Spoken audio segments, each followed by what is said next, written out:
Magandang hapon po sa inyong lahat, guys. Ako ay humihingi po ng tawad sa inyo dahil po ay nakisali po tayo sa problema doon sa Aklan na binatilyo na nalunod. Hanggang ngayon hindi pa nakita. Hindi po pwede ito, guys, na hindi ko to sasabihin. Pangalawang bisis na po siyang pumasok sa panaginip ko. Naghingi po siya ng tulong. Kung ano man po yung panaginip na ipinapaabot ko nung isang araw, hanggang ngayon, guys, kagabi, ganyan lang talaga ang ipinapaabot pa rin niya. Parang nasasaktan pa ako, guys. Mayroong sinabi ang ating kaibigan, kung gusto po daw ninyong makita yung anak po ninyo, yung binatilyo, isa lang po ang solusyon po doon, guys. Yun po ang sabi ng ating kaibigan. Yung mga kasama ng mga bata, kung saan sila nagsama, na sila po ay nagsumbong na nalunod yung si Joros. Sa panaginip ko, guys, baka po ito ang makapagbigay po ng linaw, makapagbigay po ng tulong. Baka po ito po ang sinasabi ng ating kaibigan din. Kung gusto po daw ninyong makita ang inyong anak, dapat imbestigahan po ang kanyang mga kasamahan. Hindi ko sinabi na sila po ang salarin kapakanan. Pero ang sinabi ng ating kaibigan, bakit po niya tinuturo na sila lang ang makapagbigay kung saan po yung katawan ng binatilyo. Naiyak ako, guys, dahil po kagabi na naginip ako, hindi ko talaga inaasahan. Sa lahat po na makapanood dito, sa mga baser, no? Sabi nila, nakikontent ako, pasaylo lang ko ninyo, patawad. Meron po akong ipaabot po na gusto natin na makatulong. Baka po yung panaginip na to at ipinapaabot na ating kaibigan ay makatulong ito, no? Ang sinabi ng ating kaibigan noon, ginawa po niya kasi po nakita po ng ating kaibigan na ako ay gustong pumunta po doon sa Aklan. Gusto kong tumulong, ngunit malayo, wala tayong kakilala. Pero ngayon, guys, hindi ako makatulong dahil po sa ganitong pangyayari. Bakit po siya naghingi po siya ng tulong sa atin? Pakishare po itong video, guys, para po malaman po ng mga magulang nito. Kung gusto po ninyong malaman ang katotohanan, kung sino man po yung kasama ng inyong anak na nalunod doon sa Aklan, sila po ang inyong paimbestigahan. Lie detector po ninyo yan, sila. Yun po ang malaking paraan. Malaking bagay po ito. Ito po yung sinasabi ng ating kaibigan ngayon, no?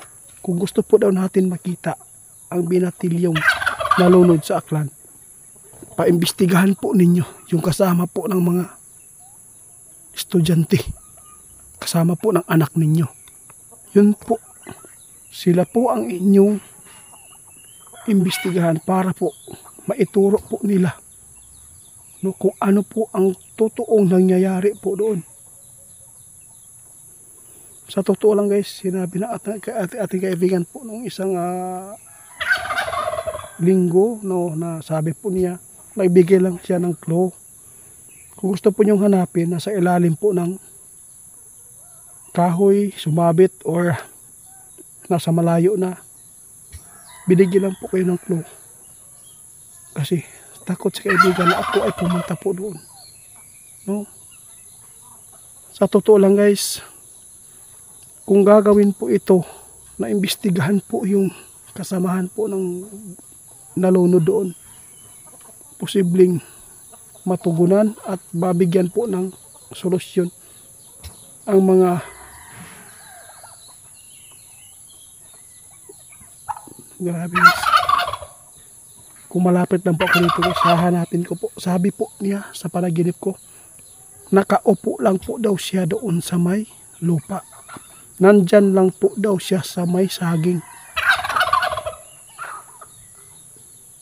Baka po makatulong po ito. Oh.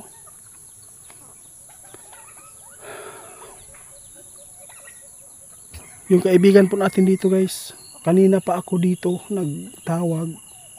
Wala man yun. No, wala sila. Kaya ipinapaabot ko na lang po sa inyo ang mga bagay na dapat pong gawin. Kasi kawawa po talaga yung mga rescuer. Hindi po yan nila makikita yan. Kung hindi ninyo imbestigahan po yung mga binata na kasama po niya, dapat po ilay detector po niyo yan para po ay makapagsabi po ng totoo. Kasi ang sabi po ng ating kaibigan noong ipinapaabot po niya na off-cam po yung pakikipag-usap niya sa akin, siya po ay humihingi sa akin ng tawad, dispensa, dahil po hindi daw po niya sinabi yung katotohanan dito na yung nangyari. Kasi ayaw po daw niya na ako ay pumunta doon, baka po daw tayo ay mapapahamak at wala tayo kakilala. Kasi nais ko talagang pumunta guys, kung malapit pa lang yan sa amin, kung kaya ko lang ibiyahe yung sasakyan papunta doon. Pero sasakay pa tayo ng eroplano para po makarating po tayo doon. Ngunit hindi kaya po, dahil po meron po tayong mga sariling ginagawa sa bawat araw, sundo, hatid. Sa lahat po ng makapanood, ako ay humihingi po ng tawad sa inyo kung bakit po ay nakisali kami, kung bakit kami tumulong nag-alay doon sa ilog. Nalulungkot po ako guys, kasi po gusto ko makatulog ng maayos, mahimbing. Bakit po yung mga mata ko hindi idilat, o hindi mapiyong, dahil po nakita ko talaga sa panaginip ko klarong klaro naghingi po sila, naghingi po siya ng tulong guys. Kaya pinuntahan ko dito si kaibigan kanina, gusto ko makausap para ipaabot sa inyo yung sinasabi po niya na kung gusto po daw ninyo makita yung binatilyo, dapat po daw imbestigahan, ipiton ninyo ang iyang kauban ng ang mga binatilyo o katong babae. Sila lang po talaga ang makapagbigay po daw ng problema sa magulang na gusto po nila makita yung anak. Hindi po ito may itatago guys, no, kung ano man po ang katotohanan dito sa nangyayari, kung bakit po nawala yung binatilyo at kung bakit nalunod, kung totoo man itong nalunod. Magpapasalamat ako sa mga tao na nagtitiwala, sa lahat po ng mga basher. Ako ay humihingi, ginawa namin ito baga po makapagbigay kami ng tulong. Ito po yung last po namin na ipinapaabot ngayon. Baka po ito na po ang paraan ang makatulong po. Yung mga kasamahan lang po talaga ni Joros ang makapagturo sa inyo kung saan po ang kanyang katawan.